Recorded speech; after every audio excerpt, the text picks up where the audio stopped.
Bonjour, je suis Anaïs Verte, thérapeute, coach parentale et formatrice.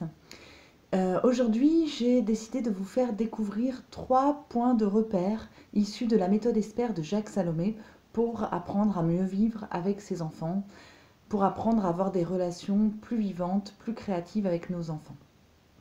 J'ai tourné cette vidéo dans le cadre de la journée de la non-violence éducative qui est mardi 30 avril.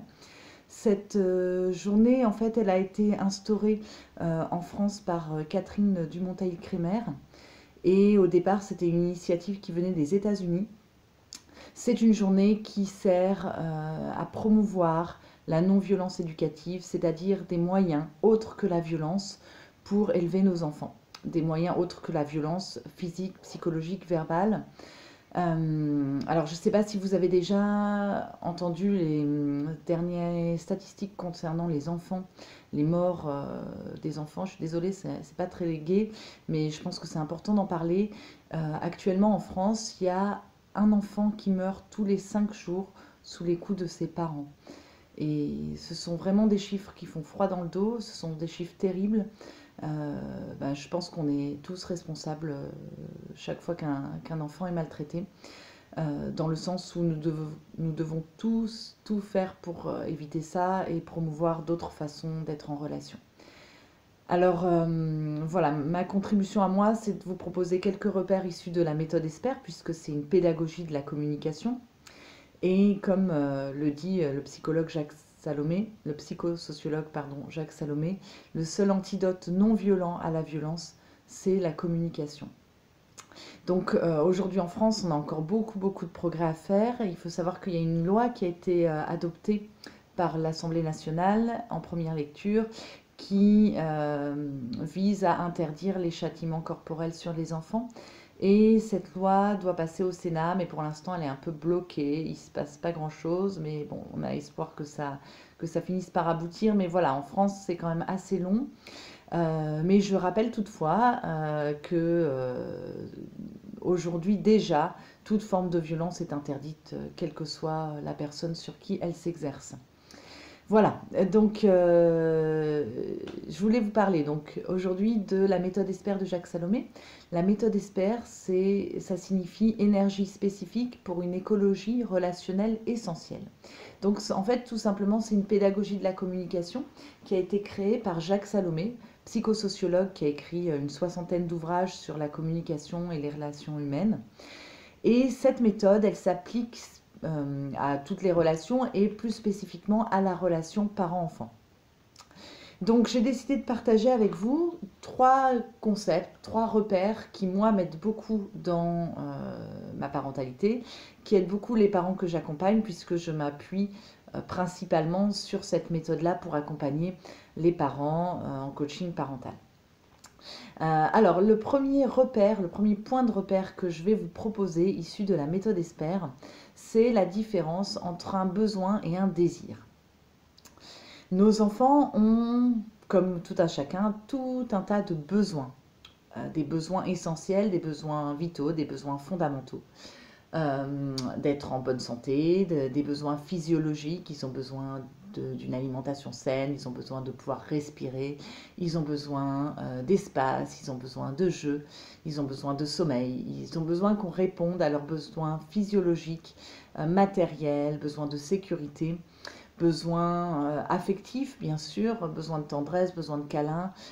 Voilà, tout ça c'est les besoins, il y en a encore plein. Donc les besoins en fait, qu'est-ce que c'est? Ce sont des choses qui doivent être obligatoirement comblées. Un besoin, il est vital, il nous maintient en vie. Si nos besoins ne sont pas comblés, nous allons commencer à être en souffrance et puis dans certains cas, on peut même mourir. La satisfaction des besoins, c'est quelque chose d'élémentaire, de fondamental. Donc, Jacques Salomé nous dit, attention, ne pas confondre les besoins et les désirs. Un désir, à l'inverse, ce n'est pas quelque chose qui doit fondamentalement être comblé pour qu'on soit en vie. On peut dire que nous avons tous besoin de désirer. Le désir, c'est un élan de vie, ça montre que nous sommes en vie. C'est pour ça que le mot envie, c'est un très beau mot qui reflète bien cette notion. Donc nous avons besoin que nos désirs existent, mais nous n'avons pas besoin que tous nos désirs soient comblés. Et ça, c'est très important vis-à-vis de nos enfants. Nos enfants, bien souvent, aujourd'hui, nous les avons désirés, nous avons voulu qu'ils soient là, je dirais la plupart du temps. Et parfois, certains parents pensent que de ce fait, ils leur doivent tout et qu'ils doivent combler tous leurs désirs. Et ça, il me semble que c'est une erreur et ça n'aide pas les enfants à se construire. Hein, les enfants, ils ont besoin qu'on comble leurs besoins, mais ils n'ont pas besoin qu'on accède à tous leurs désirs, au contraire. Et le fait que tous les désirs ne soient pas satisfaits, ne puissent pas être satisfaits, c'est plutôt une bonne nouvelle, puisque ça va permettre à l'enfant de se construire, avec aussi la notion de frustration et l'apprentissage du fait de différer les besoins. Je peux attendre que mon besoin soit, que mon désir, pardon, je peux attendre que mon désir soit satisfait. Tous mes désirs ne seront pas forcément comblés. Ça, c'est vraiment une notion qui est importante. Alors, nous, ce qu'on dit en méthode ESPER, c'est que le plus important, c'est que les désirs, ils soient entendus. Ils soient reconnus et entendus et non pas comblés. Alors, bien sûr, on peut combler certains désirs de nos enfants. Et puis, je crois que Noël, les anniversaires, enfin voilà, les fêtes, les occasions comme ça sont des belles occasions pour combler certains des désirs de nos enfants. Mais au-delà de ça, les parents ne sont pas en charge des désirs de leurs enfants, ils sont en charge de leurs besoins. Donc, comment on peut travailler ça avec les enfants? Eh bien, en apprenant à reconnaître leurs désirs, à les entendre, à les accueillir. Hein, c'est pas parce que notre enfant désire que c'est mauvais. C'est pas parce que notre enfant désire qu'il n'a pas le droit. Bien sûr qu'il a le droit. Simplement, nous n'allons pas combler ces désirs-là à sa place. Hein. L'enfant est responsable de ses désirs et peut-être que lui fera quelque chose pour combler, concrétiser, réaliser son désir. Donc il n'est pas besoin de dévaloriser le désir, c'est souvent ce qu'on voit hein, parfois chez les parents. Les parents disent mais pourquoi tu veux encore une voiture supplémentaire, tu en as déjà plein dans ta chambre, tu joues pas avec. Alors que simplement on pourrait dire ben oui tu as le désir d'une autre voiture, c'est un beau désir. Et puis à la rigueur ça peut s'arrêter là. Donc l'idée c'est de ne pas dévaloriser le désir de l'enfant puisque le désir de l'enfant vient de l'enfant et donc c'est quelque chose qui peut être tout à fait recevable même s'il n'est pas comblé. Et pour ça nous avons un très bel outil en méthode ESPER qui est la boîte à désirs. Alors par chez moi ça fonctionne très bien la boîte à désirs. La boîte à désirs c'est une boîte, une vraie boîte dans laquelle l'enfant va pouvoir mettre tous les désirs qu'il a. Alors, soit en les écrivant sur des petits papiers, soit en les dessinant, soit en les découpant. Si c'est des jouets, par exemple, il peut les découper dans un catalogue. Donc, c'est un super outil parce que ça permet de faire une place au désir de l'enfant. Ça permet aux parents d'avoir une réponse à apporter quand l'enfant demande quelque chose, fait état d'un désir. On peut lui dire, c'est un beau désir, je t'invite à le mettre dans la boîte à désirs pour lui faire une place. Et puis, ça va permettre aussi à l'enfant de hiérarchiser, de prioriser ses désirs. Régulièrement, il pourra faire le tri dans sa boîte à désirs et puis se dire, tiens, ce désir-là, je ne l'ai plus. Ah, je voulais avoir une poupée et puis maintenant, voilà, c'est une autre que je veux, c'est plus ce modèle-là, par exemple. Et puis, il y a des désirs qui ne peuvent pas encore être comblés ou voilà, je voudrais être astronaute, peut-être je vais mettre ça dans ma boîte à désirs. Je ne sais pas si ce sera comblé un jour, mais en tout cas, je fais une place à mon imaginaire dans cette boîte à désirs. Donc ça permet d'avoir une réponse, ça permet d'accueillir le besoin de l'enfant et d'apprendre à faire avec. Et puis peut-être qu'à un moment donné, il va sortir le désir de sa boîte et peut-être faire quelque chose pour faire un pas vers ce désir. Donc je trouve que c'est un fabuleux outil. Franchement, ça permet de résoudre, d'éviter en tout cas certaines crises. C'est un super outil pour faire le point sur ce que veut l'enfant pour son anniversaire, pour Noël. Et voilà, vraiment c'est un super outil dans la relation parent-enfant. Et pour moi, c'est un outil de prévention de crise et de conflits. Voilà, donc ça c'est la première chose, c'est déjà prendre bien conscience que les besoins et les désirs sont deux choses différentes. Moi en tant que parent, je suis responsable des besoins de mon enfant jusqu'à ce qu'il soit capable de combler ses besoins par lui-même. Et je ne suis pas en charge de ses désirs, je vais responsabiliser mon enfant par rapport à ses désirs, et ça peut être grâce à cette boîte à désirs. Ça, c'est le premier point de repère qui pour moi est très important dans le cadre de la relation parent-enfant. Le deuxième outil que j'utilise beaucoup en tant que parent et puis avec les parents que j'accompagne également, c'est les fonctions parentales. Alors, vous retrouverez ça aussi dans d'autres méthodologies, dans d'autres approches, dans d'autres livres. Voilà, moi je vous transmets tel qu'il s'est transmis dans la méthode ESPER parce que je trouve que c'est très concret et très clair. Alors, en fait, Jacques Salomé nous dit que chaque parent a 2 casquettes, 2 fonctions. Donc, le parent féminin, la mère, elle a 2 casquettes, maman-mère. Pour le papa, eh ben, c'est papa-père. Alors, qu'est-ce que c'est ? La dimension maman ou la dimension papa, parce qu'en fait c'est fondamentalement la même chose. Dimension maman-papa, c'est la dimension du parent qui donne et qui reçoit. Je vais donner et recevoir des câlins, de la tendresse, de l'amour, du temps passé ensemble, des jeux, des fous rires, des balades. Voilà, c'est tout ce qui est tout ce qu'on va partager ensemble dans le donner et dans le recevoir, dans l'échange, dans le partage. L'autre casquette de parents, indissociable, c'est la dimension mère et la dimension père. Alors, dimension mère-père, c'est la dimension qui va au contraire demander et refuser. Je vais demander à mon enfant de faire ses devoirs, de ranger sa chambre. Je vais refuser qu'il sorte passer une certaine heure. Je vais refuser qu'il regarde un énième dessin animé. Donc ça, demander, refuser, c'est l'autre facette du rôle de parent, tout aussi importante. C'est-à-dire qu'au tout début de la vie de l'enfant, à la naissance et pendant la première année de l'enfant, il va y avoir que de la maman et du papa. On va donner et recevoir, mais on va pas fondamentalement rien demander à l'enfant ni rien lui refuser. On est simplement dans la satisfaction des besoins essentiels du bébé.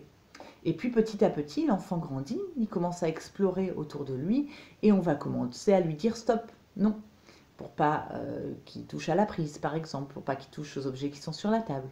Voilà, et petit à petit, la dimension un petit peu plus frustrante du rôle de parent, mais tout aussi importante, va apparaître au début à petite dose, et puis de plus en plus, on va mettre en place petit à petit des règles, on va être de plus en plus demandeur, exigeant vis-à-vis de l'enfant, lui instaurer un cadre, etc. Donc, vous voyez, les 2 dimensions du rôle de parent sont fondamentales. Et ça, une des problématiques récurrentes que moi je rencontre à mon cabinet, ce sont des parents qui ont des difficultés avec l'une ou l'autre de ces fonctions.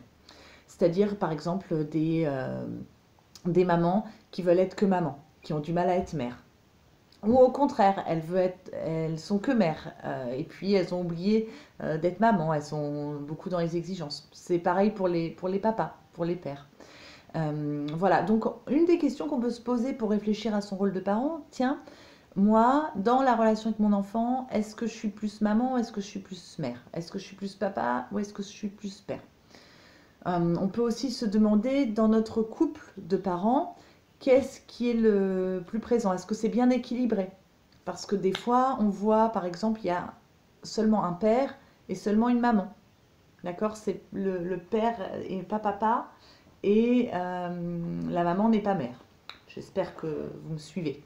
Voilà, en fait, il est important que chacun des 2 parents, à l'intérieur de lui, ait les 2 fonctions et les 2 dimensions. Maman, mère, papa, père, pour que ce soit équilibré. Donc, des fois, les enfants nous envoient des messages pour nous dire qu'on est trop maman ou trop mère. Si on est trop maman, à un moment donné, l'enfant va venir chercher la mère ou le père. Et de la même façon, à l'inverse. Donc voilà, on peut se demander si c'est équilibré et puis donc si ça répond bien aux besoins de notre enfant. En méthode ESPER, on apprend carrément à se faire un petit macaron. Je ne l'ai pas pris là le mien, mais vous pouvez vous faire un macaron ou un badge et vous marquez d'un côté maman ou papa si vous êtes un homme et de l'autre mère ou père. Et puis vous voyez avec votre enfant dans quelle dimension vous êtes et vous changez à chaque fois que vous changez de dimension. Si vous êtes en train de donner le bain à votre enfant, que c'est un moment de jeu, ben vous allez mettre maman. Et puis si après vous allez demander à votre enfant de mettre la table, bon hop, vous changez, vous mettez mère. Voilà. C'est un bon exercice parce que ça permet vraiment de prendre conscience de où on en est et combien on est maman, combien on est mère, est-ce que c'est vraiment adapté. Et des fois, vraiment, on a des surprises. On s'imagine trop maman outre mère, trop papa outre père, et on se rend compte que finalement, c'est pas tant que ça, c'est plutôt l'inverse. J'espère que je suis claire. Donc voilà, une éducation où on serait trop mère ou trop père, et ben, ça fait une éducation autoritaire, où on n'est que dans la demande, le refus, il n'y a pas suffisamment d'échanges avec l'enfant, de nourriture affective. Et à l'inverse, si je suis trop maman, trop papa, je vais pas être, je vais peut-être être trop laxiste et ne pas avoir suffisamment de cadre et de repères pour mon enfant. Voilà, donc tout est une question de dosage, c'est tellement complexe le rôle de parent. Voilà, ce sont des petits points de repère qui, je trouve, vraiment sont aidants. Et surtout, je remarque que cet outil-là, il permet de déculpabiliser les parents. Moi, j'ai beaucoup de parents qui ont des difficultés à dire non à leur enfant, qui se sentent méchants, mauvais de dire non. Or, c'est une vraie, on dit, enfin, à condition de ne pas dire non pour blesser l'enfant, bien sûr, hein. Mais si je dis non, c'est bien souvent pour transmettre quelque chose, pour transmettre un repère, un cadre à mon enfant. Et donc, dire non, ça fait partie, c'est la mère ou le père, et ben, ça fait partie du rôle de parent, tout autant que la maman et le papa. Voilà, les deux sont indissociables. Et bien sûr, les deux peuvent se pratiquer dans la bienveillance. Je vais vous parler maintenant de repères de communication. Les deux s'exercent tout à fait dans la bienveillance. Je peux être mère et père en étant tout à fait bienveillant. Alors, j'en arrive à mon troisième point de repère, qui est un outil essentiel de la méthode ESPER, l'outil principal en fait, qui s'appelle l'écharpe relationnelle. Alors, j'ai pris, je ne sais pas trop ce que ça va donner dans la vidéo, mais je prends le risque de vous montrer. Donc, vous voyez, j'ai pris un foulard, une écharpe. C'est l'outil de base de la méthode ESPER. En fait, Jacques Salomé, il représente les relations par une écharpe pour nous montrer en fait que la relation, c'est ce qui nous relie à l'autre. Vous voyez, si je mets l'écharpe là, hop, je la mets ici, entre vous et moi, hop. Donc, une relation, en fait, elle a toujours deux extrémités. Et chacun est responsable de son extrémité. Vous voyez, si j'ai une relation avec mon enfant, je suis responsable de mon bout de la relation et je ne suis pas responsable du bout de l'enfant. Donc j'ai une relation avec mon enfant et donc je vais m'interroger sur ce que je fais circuler dans la relation. La relation, c'est comme un tuyau en fait dans lequel circulent des messages. Et bien souvent, comme nous n'avons pas appris à communiquer, pardon, comme nous n'avons pas appris à communiquer, cette relation, elle n'est pas toujours de bonne qualité. Parce que nous envoyons des messages qui nuisent parfois à la relation. En fait, ce qui se passe souvent, c'est un phénomène que Jacques Salomé a appelé la relation klaxon. Qu'est-ce que c'est que la relation klaxon? Eh bien, vous voyez, un klaxon, ça fait tu. Eh bien, c'est ce que nous faisons en termes de communication. Nous communiquons à base de tu. Tu n'as pas rangé ta chambre, tu es insupportable, tu fais jamais attention à ta petite sœur, tu. Voilà ce que c'est. Nous klaxonnons à longueur de journée. Alors, nous klaxonnons et puis nous donnons des ordres aussi, ce qui revient à peu près au même. Donc, qu'est-ce qui se passe? Quand je klaxonne, je ne suis pas à mon bout de la relation. Je ne parle pas de moi. Je parle sur mon enfant, donc je parle à son bout. Et donc, en fait, je suis complètement sur son dos et je ne suis pas positionnée à mon bout de la relation. Donc, pour qu'une relation fonctionne bien, pour que notre relation parent-enfant, elle soit bonne, elle soit équilibrée, j'ai d'abord besoin d'apprendre à me positionner à mon bout de la relation. Et ça, comment je vais faire? Eh bien, tout simplement, il va s'agir de passer du tu, c'est-à-dire du parler sur l'autre, au lieu de parler sur mon enfant, à son bout, je vais apprendre à me recentrer à mon bout de la relation et à parler de moi. Prenons un exemple. Au lieu de dire à mon enfant, maintenant tu ranges ta chambre, ou range ta chambre, au lieu de donner un ordre. Vous savez, les ordres, nous en donnons tellement à nos enfants à longueur de journée. En fait, un ordre, ça n'entraîne que soumission ou opposition. Donc, c'est pas très créatif, ça ne permet pas à l'enfant de devenir responsable de lui-même. Donc, au lieu de dire ça, comment je pourrais le dire en disant je? Eh bien, je peux En réalité, c'est une demande que j'ai à lui faire. Donc je peux lui dire, je te demande de ranger ta chambre, par exemple. Alors je ne sais pas si vous entendez qu'il y a une différence majeure entre range ta chambre et je te demande de ranger ta chambre. Alors peut-être que vous me direz, euh, parce que j'ai l'habitude de ce qu'on me répond dans ces cas-là, ben oui, mais ça ne veut pas dire qu'il va le faire. Effectivement, nos enfants sont des êtres différents de nous, donc ce n'est pas parce que nous faisons des demandes qu'ils vont forcément s'y conformer. Donc après, il y a plein de trucs et astuces, de repères qui peuvent les amener, qu'on peut utiliser pour amener nos enfants à mieux coopérer. Ce n'est pas l'objet de ma vidéo aujourd'hui, mais sachez que ça existe. En tout cas, ce que je vous propose là, c'est de découvrir un autre moyen de communiquer. Au lieu de communiquer sur le bout de notre enfant, d'apprendre à communiquer à son bout. Ça peut être aussi tout simplement en disant ce qu'on ressent. Quand je vois ton comportement, je me sens agacée, énervée, en colère, triste. J'apprends, vous voyez, quand je fais ça, je ne suis pas en train de dire à mon enfant, tu es nul, tu es insupportable. Vous voyez, je suis en train de dire ce que ça me fait à moi. Donc voilà, c'est simplement de la communication bienveillante, mais cette communication-là, c'est tellement important parce que c'est ce qu'on va mettre en commun avec notre enfant et c'est ce qui va lui permettre de se construire. Rappelez-vous ce que je vous disais au début de la vidéo. Le seul antidote non violent à la violence, c'est la communication. C'est grâce à la communication que nous allons apprendre à mettre des mots au lieu de hurler, au lieu de taper, nous allons mettre des mots MOTS.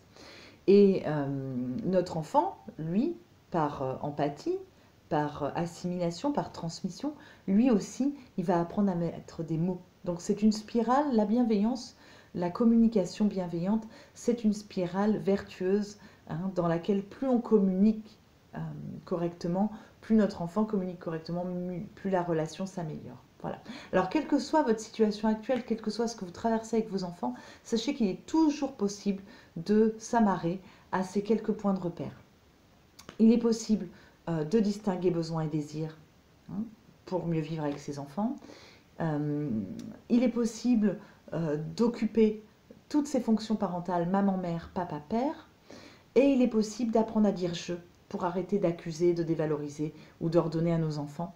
Il est tout à fait possible d'apprendre un autre mode de communication à base de je, à base d'une parole personnalisée. Et vous allez voir, il y a beaucoup de choses qui peuvent se transformer à partir de là. Voilà, donc ce que je voulais vous dire aujourd'hui, je sais qu'être parent, c'est un défi, c'est un défi quotidien, c'est un défi de tous les jours. Moi, je le vis également. Ce que je sais, c'est qu'il existe des moyens de rendre cette relation plus créative, plus vivante, et quel que soit ce que vous traversez, voilà, il existe des balises, des repères sur lesquels on peut s'accrocher et commencer à avancer. Voilà, donc je voulais vous transmettre ces 3 repères-là, voilà, pour cette journée de la non-violence. Je vous invite à partager cette vidéo si elle a pu vous aider, si elle vous parle. Ce sera avec grand plaisir.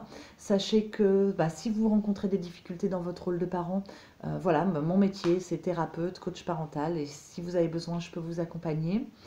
Vous avez toutes les informations sur mon site lescheminsdelarelation.com. Et puis, sachez aussi que pour les personnes qui veulent se former à ces outils-là, et puis à d'autres outils de la parentalité positive, j'ai créé une formation de coach parental et accompagnant en parentalité. Donc la première promotion de cette formation se termine à la fin de l'année 2019. Et début 2020, je démarre une nouvelle session. Donc si vous êtes intéressé, si vous avez envie de faire votre métier, d'accompagner les parents professionnellement, eh bien, sachez qu'une formation s'ouvre prochainement. Je vous souhaite plein de bonnes ondes, plein de bonnes choses avec vos enfants, de belles relations, de belles communications. Il n'est jamais trop tard pour apprendre à communiquer. Donc voilà, lancez-vous. C'est pas si difficile au final, ça s'apprend. Voilà, je vous dis à très bientôt. Au revoir.